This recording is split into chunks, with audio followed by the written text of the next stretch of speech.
વિદ્યાર્થી મિત્રો, good morning, જય શ્રી કૃષ્ણ. આપણે 22મા પાઠ વિશેની વાત કરતા હતા. 22મા પાઠની અંદર છેલ્લે આપણે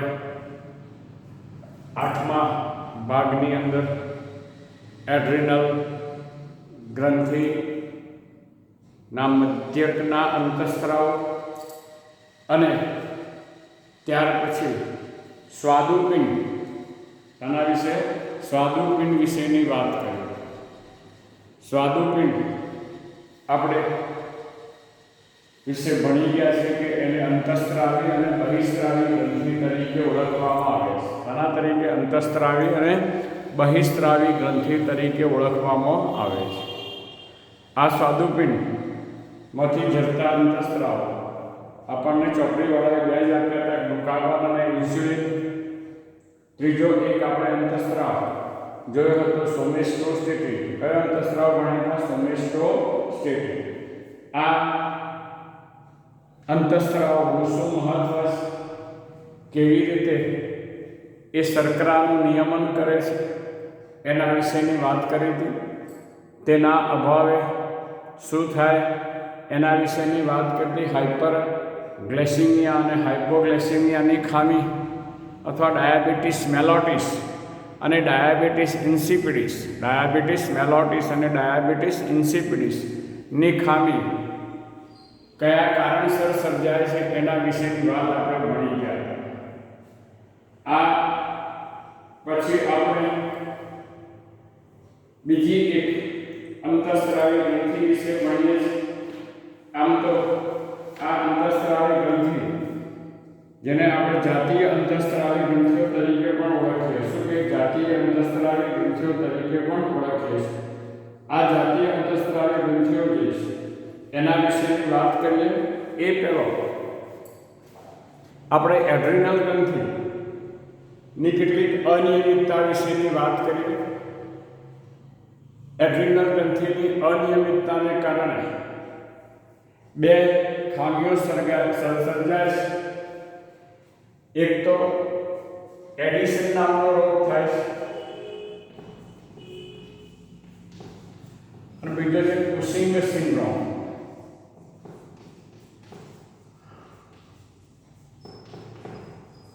આ બે ખામીઓ શાના અભાવે એડ્રિનલ બાહ્યક અથવા એડ્રિનલ ગ્રંથિમાંથી જતા અંતઃસ્ત્રાવોની અનિયમિતતાને કારણે સર્જાય છે. એડ્રિનલ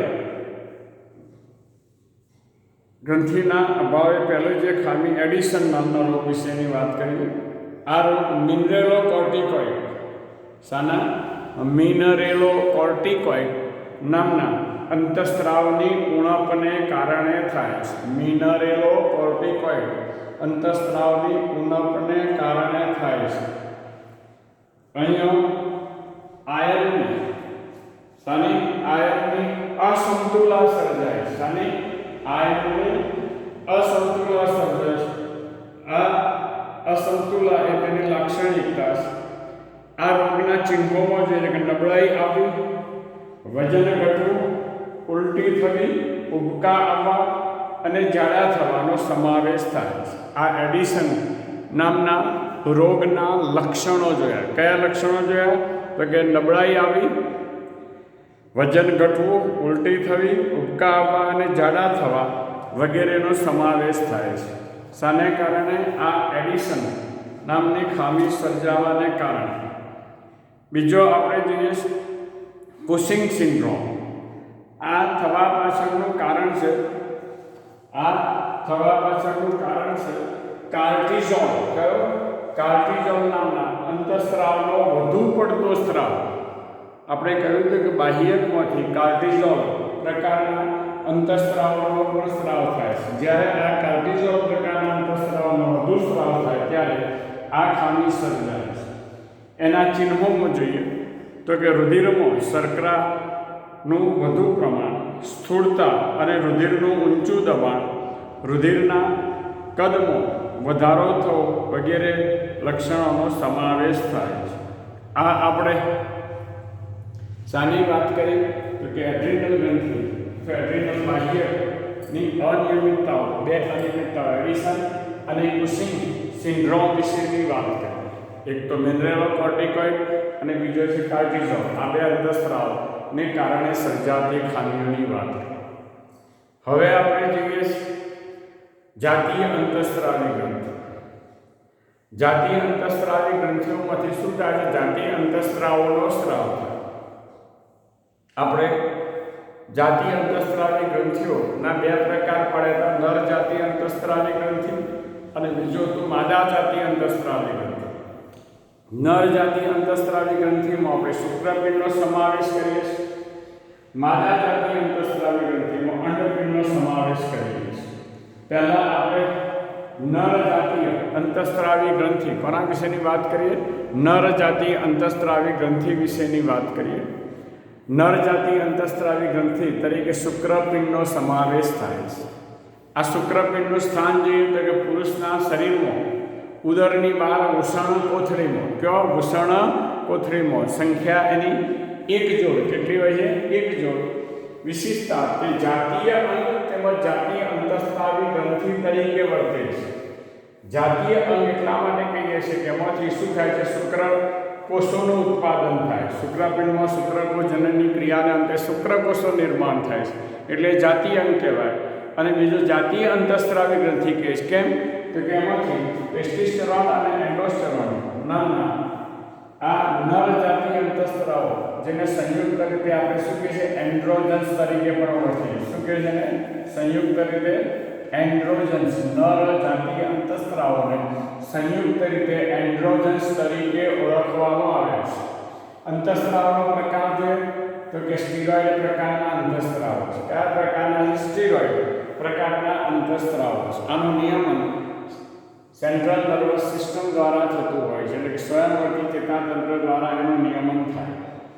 આ ટેસ્ટોસ્ટેરોન એ મુખ્ય નર જાતીય અંતઃસ્ત્રાવ છે. ટેસ્ટોસ્ટેરોન એ શું છે? મુખ્ય નર જાતીય અંતઃસ્ત્રાવ છે. આ નર જાતીય અંતઃસ્ત્રાવ એ કયા કયા કાર્યો સાથે સંકળાયેલ છે? પહેલું કાર્ય જે નર જાતીય ગૌણ લક્ષણોનો વિકાસ. આનો નર જાતીય ગૌણ લક્ષણોનો વિકાસ, જેની અંદર આપણે જોઈએ છીએ કે અધિકુશન નલિકા, શુક્રવાહિની, શુક્રાશય, પ્રોસ્ટેટ ગ્રંથિ, મૂત્રજનન માર્ગ વગેરેના વિકાસ પરિપક્વતા અને તેમના કાર્યોને ઉત્તેજિત કરવાનું કાર્ય કરે. તેમને ઉત્તેજિત કરવાનું કાર્ય કરે. અધિકુશન નલિકા, શુક્રવાહિની. આપણે સહાયક પ્રજનન અંગોના કાર્યો જોઈએ. પણ નર જાતીય ગૌણ લક્ષણો જે છે એમાં દાઢી મૂછ, સ્નાયુ વિકાસ, બગલનો વાળ, ઘેરો અવાજ, આક્રમકતા, ખડતલ, ખભાનો વિકાસને ઉત્તેજે છે. પહેલું આપણે જે નર જાતીય ગૌણ લક્ષણો જેની અંદર આપણે જોઈએ છીએ કે દાઢી મૂછનો વિકાસ, સ્નાયુનો વિકાસ, બગલનો વાળ, ઘેરો અવાજ, આક્રમકતા, ખડતલ, ખભાનો વિકાસ વગેરેને ઉત્તેજિત કરવાનું કાર્ય કરે છે. નર સહાયક પ્રજનન અંગોમાં આપણે જોઈએ કે અધિકુશન નલિકા, શુક્રવાહિની, શુક્રાશય, પ્રોસ્ટેટ ગ્રંથિ, મૂત્રજનન માર્ગ વગેરેના વિકાસને ઉત્તેજવાનું, પરિપક્વતા અને તેમના કાર્યોને ઉત્તેજિત કરે. ત્રીજું કાર્ય લિંગી વર્તણૂક અને જાતીય આવેગ. CNS પર તે કાર્ય કરી નરમાં લિંગી વર્તણૂક અને જાતીય આવેગ ઉપર અસર કરે છે. જુદા જુદા જાતીય આવેગો સર્જાતા હોય છે. એ જાતીય આવેગો પર કાર્ય કરવાનું કામ પણ કોણ કરે છે? આ અંતઃસ્ત્રાવ ટેસ્ટોસ્ટેરોન. તેનું મુખ્ય કાર્ય શુક્રકોષ જનનની ક્રિયાને ઉત્તેજવાનું છે. શું કાર્ય છે? મુખ્ય કાર્ય શુક્રકોષ જનનની ક્રિયાને ઉત્તેજવાનું છે. એટલે આ શુક્રકોષ જનન. છેલ્લું કાર્ય છે કે પ્રોટીન અને કાર્બોદિતના ચયાપચય અને સંશ્લેષણ સાથે સંકળાય છે. પ્રોટીન અને કાર્બોદિતના ચયાપચય અને સંશ્લેષણના કાર્ય સાથે સંકળાયેલ છે. આ રીતે આપણે જોઈએ છીએ કે અંતઃસ્ત્રાવ જે છે એ પુરુષની અંદર એ જાતીય અંગ તરીકે તો કામ કરે છે, પરંતુ એ જાતીય અંતઃસ્ત્રાવી ગ્રંથિ તરીકે પણ કાર્ય કરે છે. ખૂબ મહત્વનો અંતઃસ્ત્રાવ છે અને આ અંતઃસ્ત્રાવનો સ્ત્રાવ ન થાય એમ કે છે શુક્રાણુમાંથી જો નર જાતીય અંતઃસ્ત્રાવનો સ્ત્રાવ થાય નહીં તો નરના ગૌણ જાતીય લક્ષણોનો વિકાસ થાય નહીં, તેમજ નરને આપણે જોઈએ છે કે જાતીય અને ગૌણ લક્ષણોનો પણ વિકાસ અટકી જાય છે અને એટલા માટે પુખ્ત અવસ્થાએ ટેસ્ટોસ્ટેરોન અને એન્ડોસ્ટેરોન જેવા જાતીય અંતઃસ્ત્રાવનો સ્ત્રાવ થવો એ જરૂરી છે. આ આપણા જાતીય આવેગોને સર્જવાનું કામ પણ આ જાતીય અંતઃસ્ત્રાવી ગ્રંથિઓ દ્વારા થતું હોય છે. આ રીતે આપણે એક નર જાતીય અંતઃસ્ત્રાવી ગ્રંથિ જોઈ શુક્રપિંડ. અસ્તુ.